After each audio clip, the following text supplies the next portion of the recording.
Welcome to this video editorial for Journalism Studies, Volume 11, Number 3, June 2010.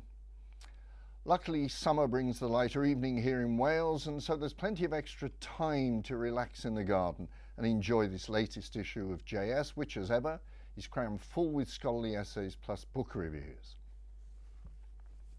11.3 features articles dealing with literary journalism, journalism history, local and regional journalism, news journalism in Europe, and blogging in journalism. The issue launches with Charles Marsh's splendidly eloquent essay which traces and identifies the origins of literary journalism in Greek mythology and drama. And if you are reading this in the garden, why not treat yourself to a glass of red wine, perfect accompaniment for this red-jacketed journal. Next, we have Nikki Usher, who re-examines the 1938 St. Louis Post and Dispatch Symposium on the freedom of the press and considers its implications for the press today. Then we have a cluster of 3 essays exploring various aspects of local and regional media. Irene Costera-Mayer uses interviews with audiences and producers of local television news in Amsterdam to reassess the public's requirements for local news. Elena Etsikova and Wilson Lowry also deploy structured interviews with journalists in Russian regional newspapers to establish the nature and extent of their retreat from civic service journalism.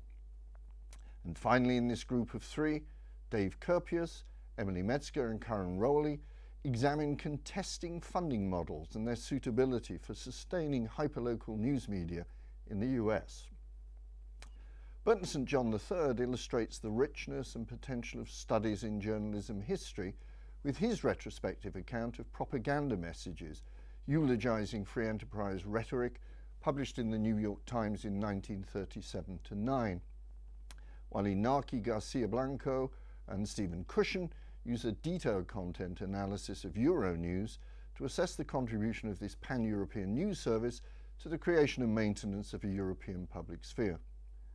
The concluding article by Gina Valeshko and Thomas Kiajek uses content analysis and interviews to examine and reflect upon the sourcing practices of science bloggers. There are, of course, the usual book reviews, and full details of all the contents of JS 11.3, along with the abstracts, are on the website of JOMEC here at the Cardiff School of Journalism, Media and Cultural Studies, and on the publisher's website at Routledge, Taylor and Francis. I'll be back in a few weeks with details of our special issue on the future of journalism, which features papers from the conference of the same name hosted here in Cardiff in September 2009. But for now, from Bob Franklin, thanks for clicking the mouse.